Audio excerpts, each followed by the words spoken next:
Olá, queridos alunos, professor Juscelio, chegando para mais algumas dicas de matemática. Hoje nós vamos falar um pouquinho sobre razão e sobre proporção, ok? Então vamos iniciar aqui. Primeiro, pessoal, vamos relembrar o que é uma razão.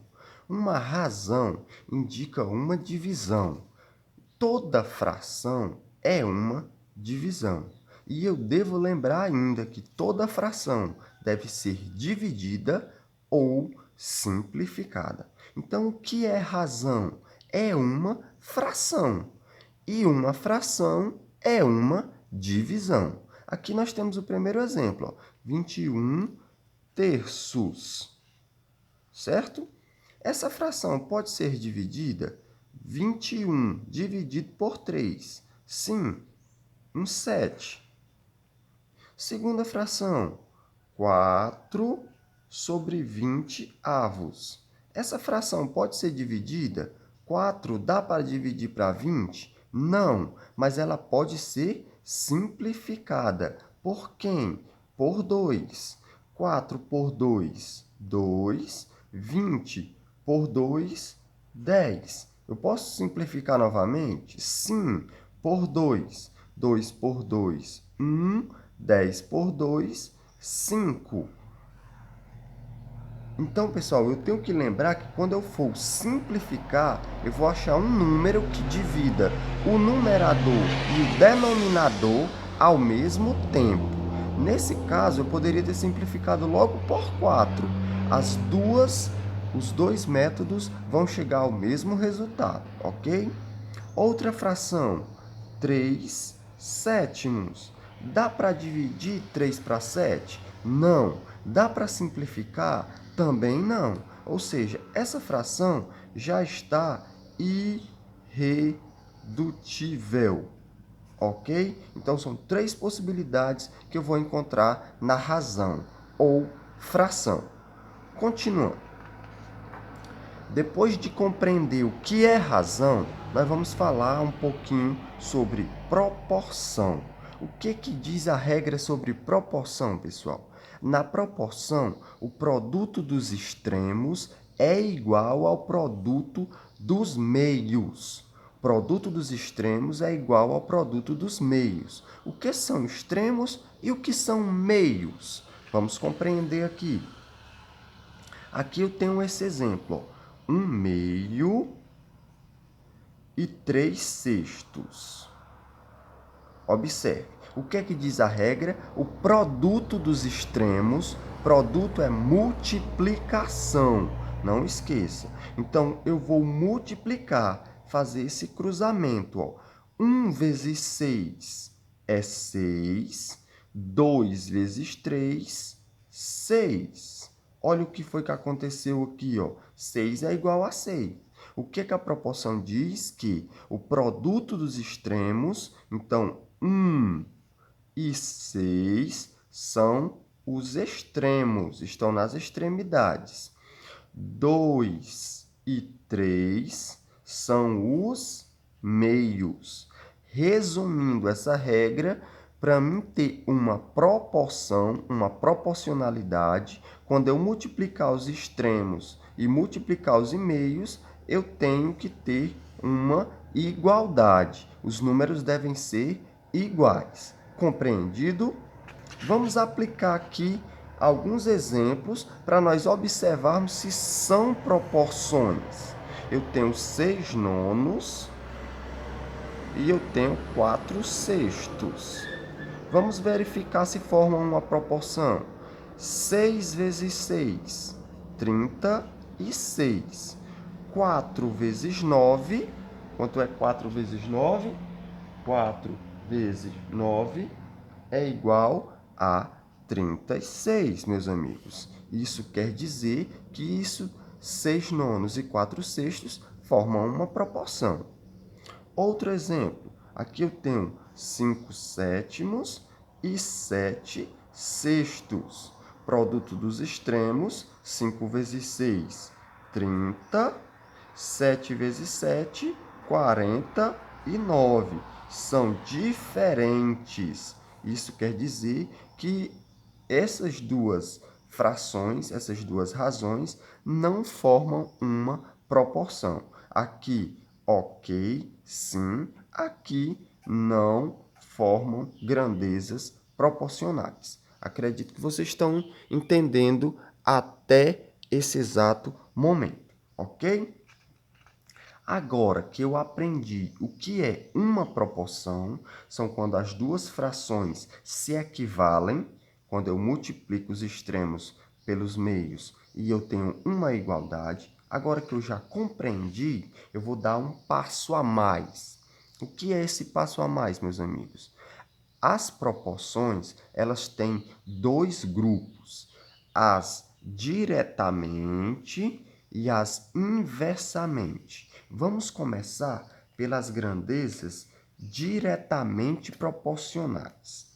O que é uma grandeza diretamente proporcional, pessoal? Se uma grandeza aumentar, a outra aumenta. Se uma grandeza diminuir, a outra diminui. Elas estão no mesmo sentido, aumenta, aumenta, diminui, diminui. Vamos aplicar isso na prática. Acompanhe comigo esse exemplo. Se 1 litro de gasolina custa R$ 5,00, quanto custarão 12 litros desse combustível? Ora, aqui nós temos as duas grandezas, o litro e o preço que eu vou pagar. 1 litro de gasolina está custando R$ 5,00. Quanto é que vão custar 12 litros? 12 litros vão custar, eu não sei. Vou colocar uma variável. Observe que se 1 litro custa 5, 12 vai custar mais que 5. Então, aumentou os litros, aumentou o preço a pagar. Então, eu vou fazer esse cruzamento. 1 vezes x, x, 12 vezes 5, quem não sabe armar continha. 12 vezes 5, 5 vezes 2, 10, eleva a 1. 5 vezes 1, 5, com mais 1, 6. 60. Então, quanto eu vou pagar por 12 litros desse combustível? R$ 60. Nesse caso, nós dizemos que é uma grandeza diretamente proporcional, porque aumentou o número de litros, aumentou o preço a pagar. Compreendido? Agora nós iremos ver o outro grupo das proporções, quando elas são inversamente proporcional. Acompanhe atento comigo, pessoal. Se uma grandeza aumentar, a outra diminui. Se uma grandeza diminuir, a outra aumenta. Aqui é o inverso. Uma setinha, uma grandeza aumentou, a outra diminuiu. São opostas. Se uma diminuir, a outra aumenta. Vamos entender na prática como isso significa. Exemplo: se 5 pedreiros constroem uma casa em 30 dias, acompanham, 5 pedreiros constroem uma casa em 30 dias. Quantos dias levarão para construir essa casa? 12 pedreiros. Vamos entender o problema. Aqui eu tenho os pedreiros, que é a quantidade de pessoas que eu vou usar, e o tempo, que são os dias nesse caso. Com 5 pedreiros, eu levo 30 dias.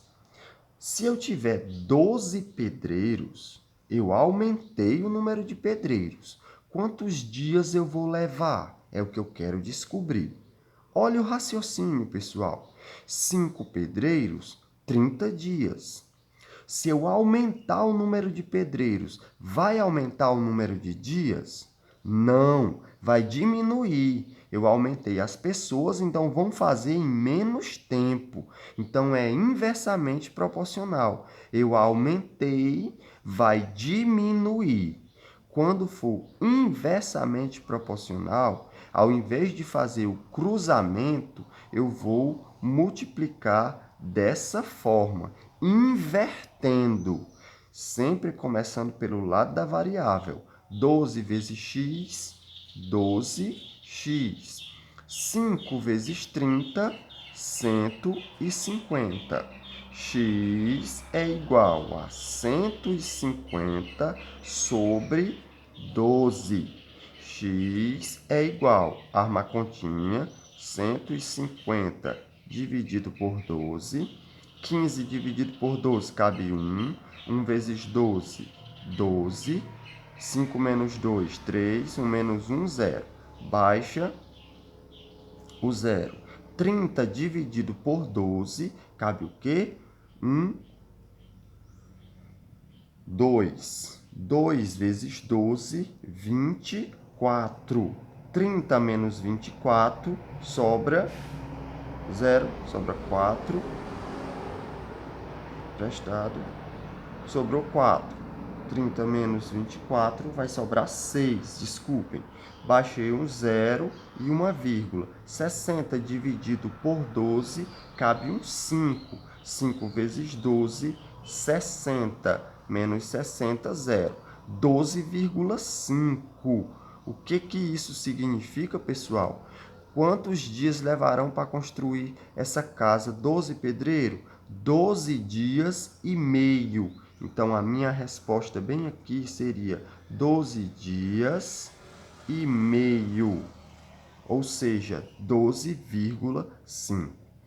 Então, só recapitulando, quando eu tiver uma grandeza diretamente proporcional, eu faço aquele cruzamento. Quando eu tiver inversamente proporcional, é o contrário, inverte. Ao invés de fazer o cruzamento, eu multiplico numerador por numerador, denominador por denominador, ok? Espero que vocês tenham compreendido a abordagem da aula de hoje. Até o nosso próximo vídeo.